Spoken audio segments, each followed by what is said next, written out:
My name is Sophia. At 31, I work part-time at a neighborhood supermarket. Today is the beginning of November. This time of year, things start to get busy as we head towards the year end. Manager, I'd like to discuss some time off over Christmas. Would that be alright? Well, that's unusual. It's not like you to ask for time off. The truth is, we're thinking of spending Christmas at my husband's parents' house this year. I'm afraid I'll need to take the 24th and 25th off. Oh, that's what it's about. Of course, that's fine. You're always working hard, Sophia. Thank you. That's a great help. Isn't your husband's family based quite far away? And you're from around here, right, Sophia? Yes, I'm from the neighboring town, but my husband is from Boston. Boston, huh? That's quite a distance.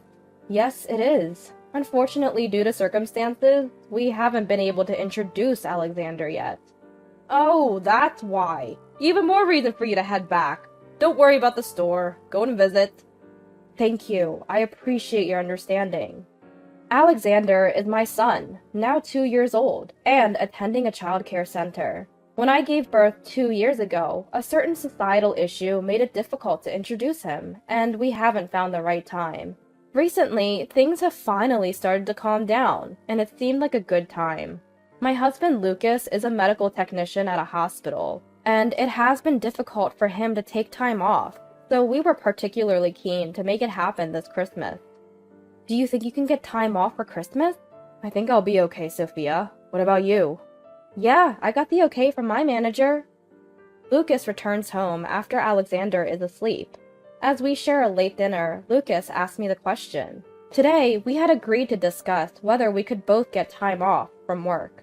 Oh, by the way, I'll call my dad. He tried to reach me while I was on my way home.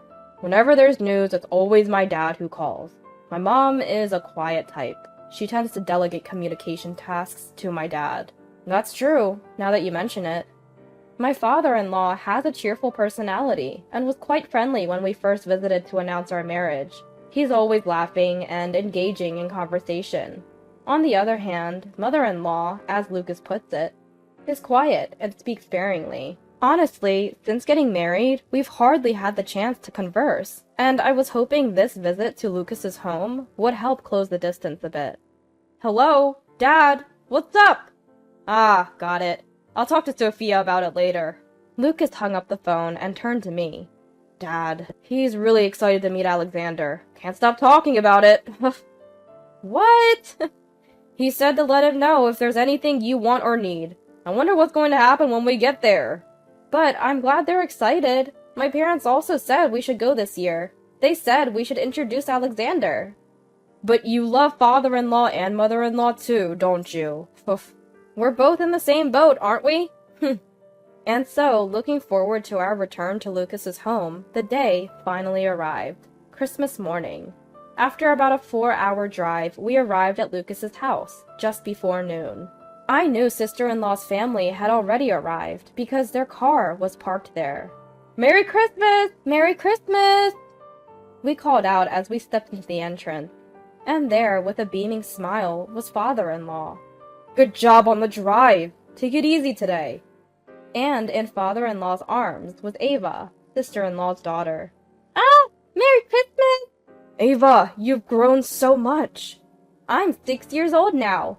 Really? You're in elementary school? Yeah. Oh, there's Alexander! Ava stepped down from father-in-law's embrace and gave a bright smile to Alexander, who I was holding. Alexander returned her smile. How cute! Come on in! Come on in! As father-in-law suggested, we entered the house. In the living room were sister-in-laws Isabella and Isabella's husband. Isabella's husband shifted his gaze to us and offered a smile.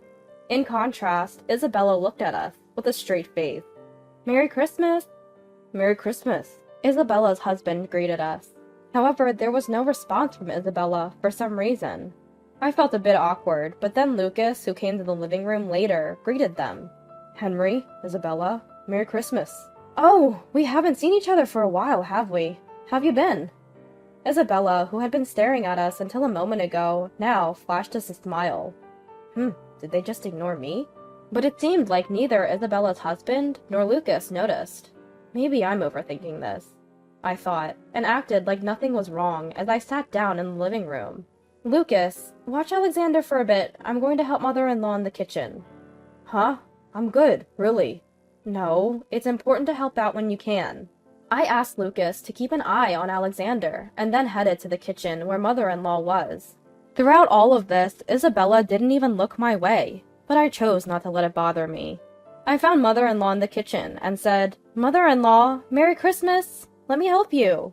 As soon as I said this, mother-in-law glared at me, bumped my shoulder, and said, "You're in the way." What? Mother-in-law then left for the living room. I could hear her say, "Oh, Lucas, Merry Christmas. Have you been well?" What's going on? First sister-in-law, and now mother-in-law. Did I do something wrong? I couldn't think of anything I might have done. Lucas and I have been married for 4 years, and it's been 2 years since Alexander was born. We haven't really spoken, or even communicated much over the phone during this time. What could it be? I don't understand. Maybe I shouldn't let it bother me.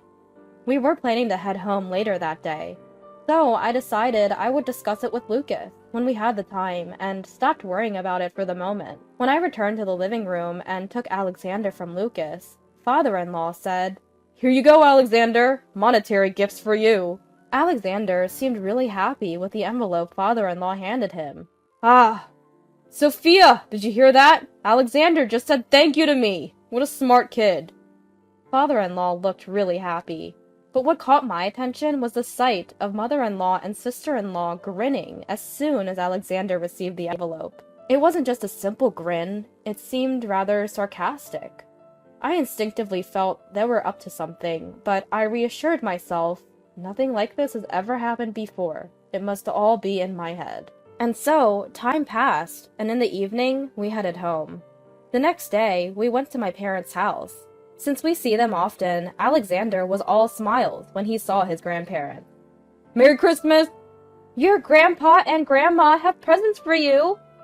Lucas and I were a bit taken aback by how much my parents spoiled Alexander. Just like the day before, my dad handed Alexander monetary gifts. "Ah! Oh, Sophia, did you hear that? Alexander just said thank you to me." "You're kidding. That's exactly what father-in-law said." Everyone laughed, and as I took the monetary gifts from Alexander, I felt something unusual with my hand. Why does it feel so heavy? I had not sensed anything inside the envelope when I received it from my father-in-law the day before. Yet, I couldn't help but wonder at that moment. He wouldn't have put $100 in here, would he? Is that even okay? I decided to chalk it up to my parents' indulgent love for Alexander. Our home is about a 30-minute drive from where we were, so we ate lunch and then headed back.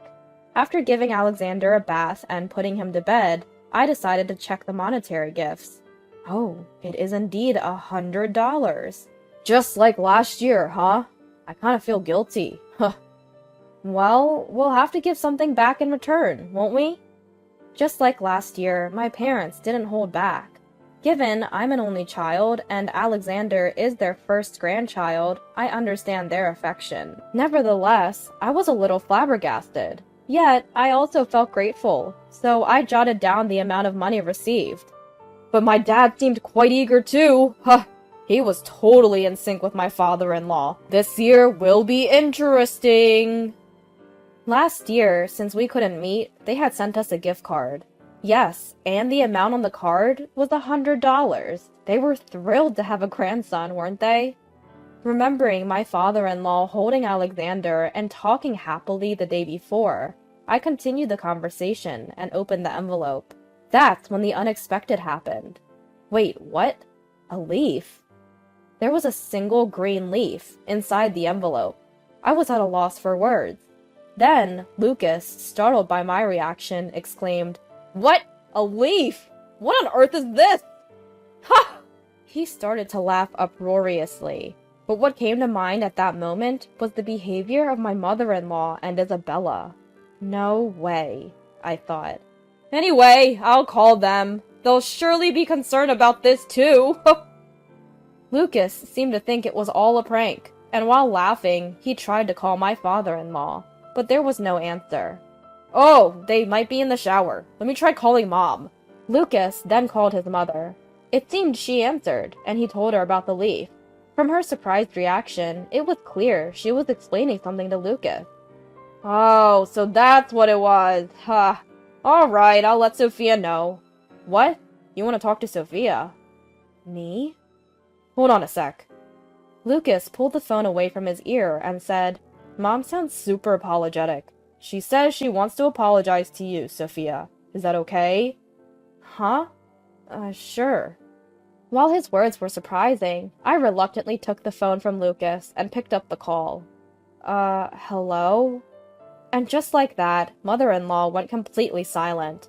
Then I heard a faint, familiar laugh in the background that sounded like Isabella. Hello, mother-in-law! Like I would ever apologize to the likes of you, you poverty-stricken wife. Excuse me? Your children are as poor as a leaf. Ha! See ya, paper wife! With those unbelievable words thrown at me, she hung up. At that moment, I realized all the events of yesterday were an act of spite. What's wrong, Sophia? You seem off. But how could I ever convince Lucas of what just transpired? First, I needed to find out what mother-in-law told Lucas. Hey, what did mother-in-law say to you? Well, it seems like Dad accidentally gave out the gifts that Ava had prepared. Remember how Isabella and her family came over for Christmas first? Dad had prepared some monetary gifts then. Ava said she wanted to help too. Somehow, in the process, she decided to include a leaf from the garden as a bonus. She might have swapped it with the money. I see. What's up, Sophia? You seem off. I was at a loss for words, being suddenly labeled as a poverty-stricken wife. I've never been through something like this before, and I couldn't find the right words to explain what happened. Actually, But just at that moment, a call came in from father-in-law. Oh, sorry, it's Dad. Maybe he's calling back, Lucas said, putting the phone on the table, switching it to speaker. The phone rustled. Huh? Dad! Did you call by mistake? Huh? Lucas? Oh, it says Lucas! On the phone! Huh? Ava, is that you? Yeah, you got it. It turns out Ava was the one who called back, using father-in-law's phone. You're going to get in trouble with Grandpa, Ava. That's fine. I wanted to talk. Grandpa's in the shower. It's all good. Plus, Grandpa always says we should answer the phone when it rings. So I'm talking for him. While it's nice that Ava is happy to talk on the phone, this isn't the right time. Perhaps sensing my mood, Lucas said, Sorry, Ava. We're in the middle of an important conversation. Oh, really? Well, that's a bummer. Bye, Lucas.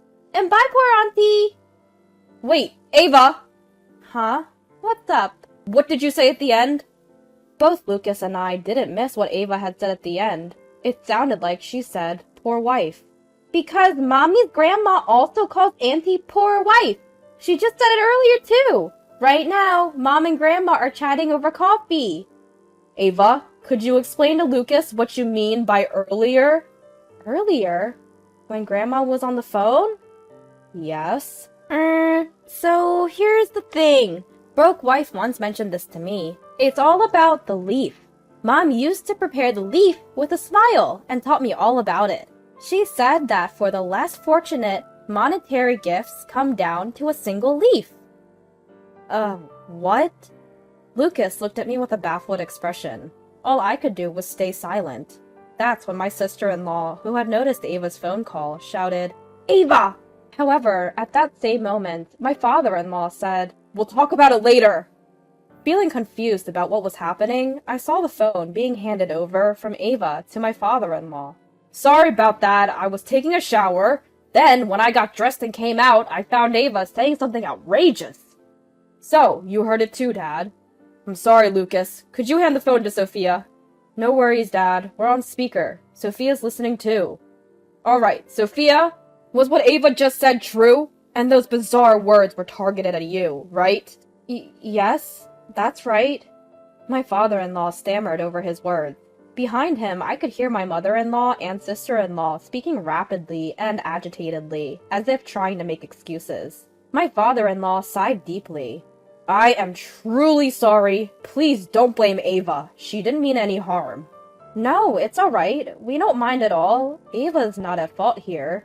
Thank you. I'll follow up on this matter. Isabella's here too. We'll confirm things with her. With that, he ended the call. Lucas then looked at me, apologizing. I'm really sorry. I have no idea what's going on. He was utterly confused. I told him about all the discomfort I felt during my visits to Lucas's house. We decided to wait for a response from my father-in-law. Surprisingly, we received a reply sooner than we expected. And amazingly, the very next day, Isabella's husband drove father-in-law, mother-in-law, and Isabella to our house. Upon entering, they stood before a sullen mother-in-law and sister-in-law, and father-in-law, along with Isabella's husband, apologizing profusely. We've done something truly disrespectful. We're sorry. We apologize for the outrageous behavior of my wife. The deep apology was appreciated, but the two of them didn't utter a single word. After being married for 4 years, I couldn't fathom the reason behind their animosity, even though we rarely met. May I ask, why did you suddenly act this way towards me? I thought if I understood the reason, I could address it. There might be some misunderstanding, I thought. But there was no response to my question. The two of them were intent on ignoring me. Father-in-law, enraged by their attitude, shouted, "Answer her!" Finally, Isabella grudgingly responded, but her answer was unexpected. Well, Mom was originally against the marriage. Wait, that's it? And why? Why did you let him marry a woman like this? A woman who doesn't even wear a single brand name item, who dresses in mass-produced, cheap clothes. Indeed, I'm not interested in branded items. On the other hand, Isabella is the type who likes branded goods, and my mother-in-law also owns and wears a few brand-named items. Are you saying... Don't tell me that's the only reason you insulted her. Huh? That's all it is. I just don't want her in our family. I wish they would divorce soon and she would just disappear, you know? You! How could you say something so rude? And what about you? Why are you supporting such a woman? You're a top-tier company employee, an elite. You should choose someone suitable for our family, right? Despite Lucas being a well-qualified medical professional, we can't accept such a woman as a family member, can we? Upon hearing Isabella's true feelings, her husband was speechless. However, it would soon be proven by the next words of my mother-in-law that this attitude was inherited from her. Originally, you see, I had found a suitable partner for Lucas. Despite that, he brought home some unknown woman and declared they were getting married. It was a true shock. What? You were doing such a thing without telling us! There are limits to what's acceptable to do to Sophia. It's fine, isn't it? She's just a poor girl, isn't she? Her parents didn't seem very impressive either. Quite impoverished, don't you think? She wasn't wearing a single branded item. In other words, she's from a struggling household that finds it hard to make ends meet, right? What? What are you saying? Besides, to love a child born of such a woman? Impossible. It would taint our precious Ava. We had plans for her to marry a friend's child. Upon hearing his mother's true feelings, Lucas was speechless.